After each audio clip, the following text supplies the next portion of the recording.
ვერც ერთ პოლიციელს ვერ მოგვიყვანს შინაგან სამინისტრო და ვერც ერთ მოწმეს უთხოვარს, რომელიც ითქვის, რომ მე მითხეს რამე და არა მე ესე ვიძგერე და რა.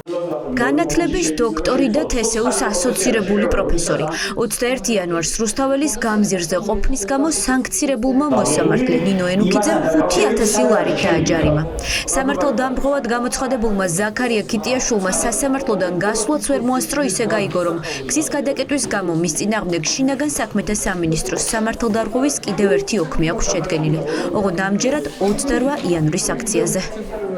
არ გადავიდასაზე ხალხი იწყებს გადასვლას, პოლიციელები მიდიან ნაწილი ზურგს იბრუნებს პროცესისკენ და ამის თქმის გზა გადაკეტილია და მეც გადავდება. ზაქარია ქიტიაშვილი ცნობილი იქნა სამართალდამხმარებლად საქართველოს ადმინისტრაციულ სამართალდამხმარებლობის პროცესის სამართალდამხმარებლად და პრიმამის მეოთხე და ადმინისტრაციული საფრთხის ქიტიაშვილის საქმის შემდეგ ფინანსური ტერორი შინაგან საქმეთა სამინისტროს მხრიდან ახალ ეტაპზე გადავიდა. თუკი აქამდე გზის გადაკეტვის ეპიზოდებს ერთი მოქალაქის წინააღმდეგ ერთი მოსამართლე განიხილავდა და ჯარიმის გადახდათ სანქცირების თანთქმის პრინციპით ერთჯერადად ხდებოდა, როგორც ჩანს, ახლა ვახო გომელაურის უწყებამ მიდგომა შეცვალა და ცდილობს მოქალაქეები რაც შეიძლება მეტჯერ დააჯარიმოს.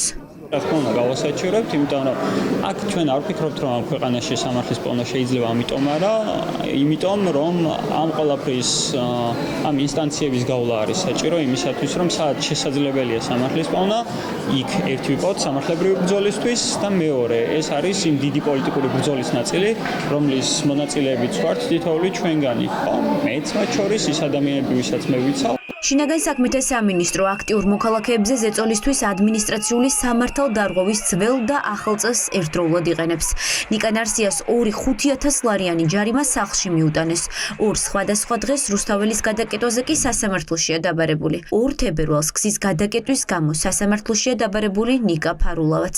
ორი ჯარიმა ხომ მოიტანეს სახლში 5000 ლარიანი და ორი საქმე აღძრული არის 27-ში მაქვს სასამართლო და ეს მესამე კიდე დაამატეს სასამართლოში. ანუ სახშიც მოგს ჯარიმები 5000 ლარიანი და სასამართლოში შევდა. ანუ მე მგონი რომ შინაგან საქმეთა სამინისტრო ცდილობს რომ თაბლო დამახვილოს. არ ვიცი, ანუ უკვე კომიკურია ეს ყველაფერი და ესენ მართლა გაგიჟდნენ. მსგავსი ტიპის გადაწყვეტილების მიღება რეჟიმებს უწევთ მაშინ, როდესაც ხვდებიან რომ პროტესტს აქვს ძალა, აზრი, შინაარსი, მიზანი და მაშინ როდესაც პროტესტი უახლოვდება იმ მიზანს, რომელიც იყო ჩაფიქრებული. ანუ როდესაც რეჟიმს ეშინია, ისინი ამკაცრებენ კანონებს და ცდილობენ მსგავსი, ასე ვთქვათ, რეპრესიული მექანიზმებით პროტესტის ჩაახშოს. სინამდვილეში ეს ყველაფერი ჩემი აზრით უკუ ეფექტს გამოიწვევს. გზის გადაკეტვის გამო ადმინისტრაციული პატიმრობის მოლოდინშია ლაშა ჩხარტიშვილი.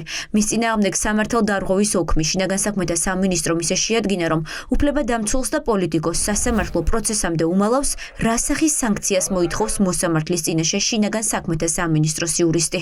პოლიტიკური დაპატიმრება ჩემს არ ახალია, ეს იქნება რიგით მე-15 თუ გადაწყვეტა ივანიშვილის რეჟიმმა, რომ ამ შემთხვევაში პატიმრობა გაუმიტანოს უკანონო პოლიტიკური სანქციის სახით, რაც მე ჯერ დავაპატიმრებ და დამაჯარიმებს უფრო გაორმაგებული ძალით გავაგრძელებ ბრძოლას რუსული დიქტატურის წინააღმდეგ, რომლის დამყარებას ივანიშვილი ცდილობს ქვეყანაში და ყოველას ვეთქვი ერთ რამეს, რომ ყოველას ვერ დაგვიჭერენ, ყოველას ვერ დაგვაჯარიმებენ, საბოლოო ჯამში თუ იქნებით ძალიან ბევრი, ჩვენ გავიმარჯვებ და გაიმარჯვებს საქართველო. 2 თებერვალს გზის ხელოვნურად გადაკეტვას ედავება შინაგან საქმეთა სამინისტრომ მთავარი არხის ტელეწამყვანს ნათია გუგსაძეს. შინაგან საქმეთა სამინისტრომ სამართალდარღვევის ოქმის შედგენაზე ჟურნალისტს, რომელიც აქციაზე მათ შორის სამსახურებრივ მოვალეობას ასრულებდა, ინფორმაციას სატელეფონო კომუნიკაციის დროს მიაწოდა.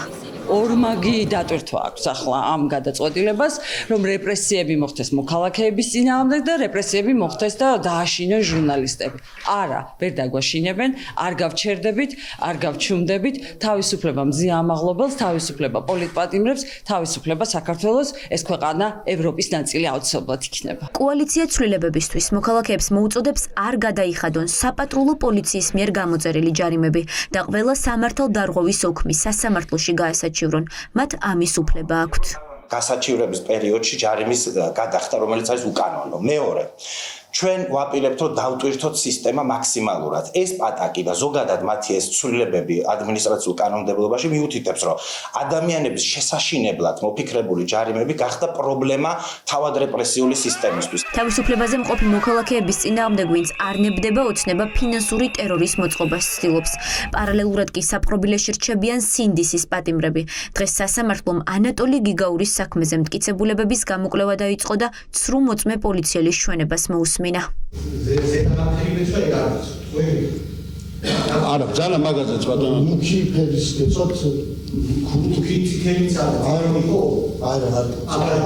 არ მახსოვს თქვენ კარგი, შვიდად კიდევ დავუშვი შარვალიც არ მახსოვს. ისე დაინახეთ ჩემი შარვალი. ანუ არ დავინახეთ შარვალს არ მახსოვს. არ მახსოვს? არ. იმიტომ არ დავინახეთ. კარგი.